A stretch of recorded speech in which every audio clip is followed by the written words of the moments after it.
New trends show fast casual chains like Chipotle and Panera Bread are losing momentum, while traditional fast food and sit-down spots like Texas Roadhouse are gaining customers. So let's go ahead and bring in Justin Farmer. He is the CEO of Exit Wealth, and he's going to break all this down for us today. Justin, talk about the dining trends that you're seeing.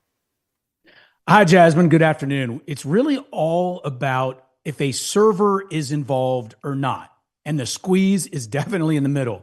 You mentioned those fast casual places such as a Chipotle, a Panera, where it's kind of nicer food and you go up to the counter, but in the end, you don't have a server. You're collecting your food and all of that. It's nicer than fast food, but it's stuck in the middle and they're getting crushed right now. Because here's what's going on. People are feeling like if they're going to spend $25 at a fast casual, maybe let's step it up to 40 bucks and there's a server who's going to bring me my food, take my order and take my dishes away.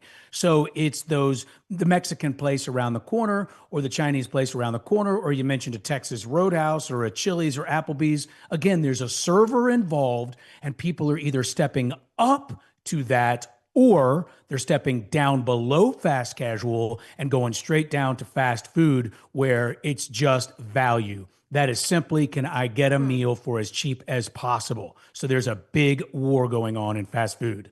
Okay, that is the battle there in fast food. So, what can those restaurants who are losing the customers do in this situation? Well, they're trying to do a lot of app generated deals and they're doing a lot of advertising and marketing. But there's a challenge whether you're talking high end, the mid level, the fast casual, or just pure fast food. There's a real challenge in the industry right now. Their profitability margins are getting squeezed because food costs have been elevated. And I'll tell you something what's interesting with this rising cost of fuel due to the conflict in the Middle East, that actually has a direct correlation to increasing food prices. It raises our prices as consumers because the restaurants are simply paying more to get those items delivered to them.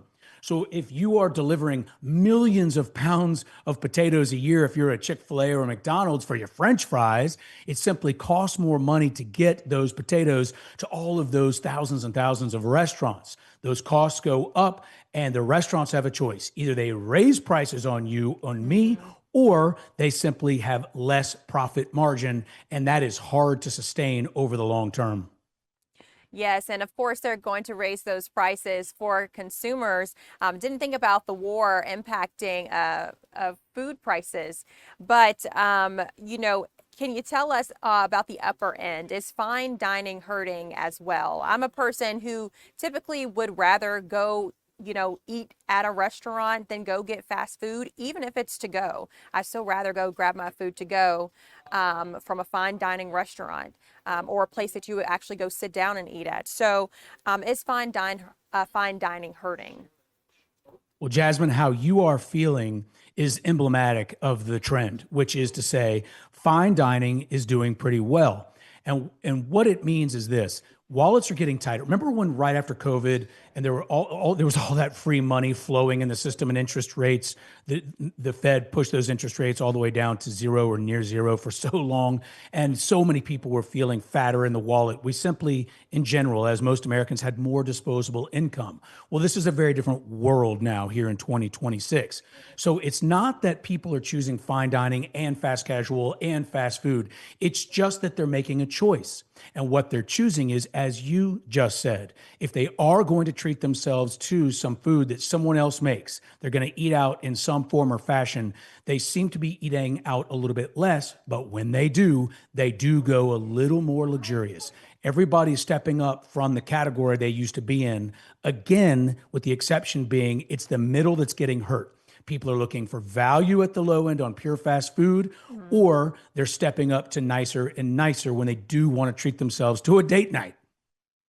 Justin, thanks for explaining that a little more. Let's talk about mortgage rates and what you're seeing there.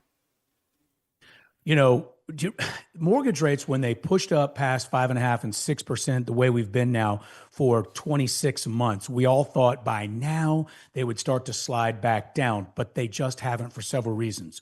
Most notably, and just recently, They did drop below 6% until the start of the conflict with Iran. So now that you've got all this problem with this constriction in the Strait of Hormuz and the oil prices have skyrocketed, where people used to go into the 10-year treasury for safety, instead it's now an inflation play.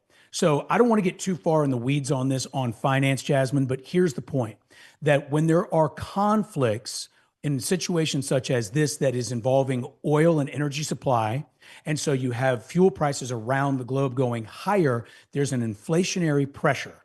That pressure affects the 10-year treasury yield. As yields move higher, our mortgage rates move higher or certainly are not going to fall. My point here is this: if you are interested in your mortgage rates falling, you are going to be highly focused on the end of the conflict in the Middle East. Because when that ends and oil prices ostensibly fall dramatically, it gives way for mortgage rates to start sliding back lower as they were in January. Justin, thank you so much for joining us today. Our time is winding down, but you've given us so much insight into the eating out trends and mortgage rates. So thank you for You joining got it, us. Jasmine.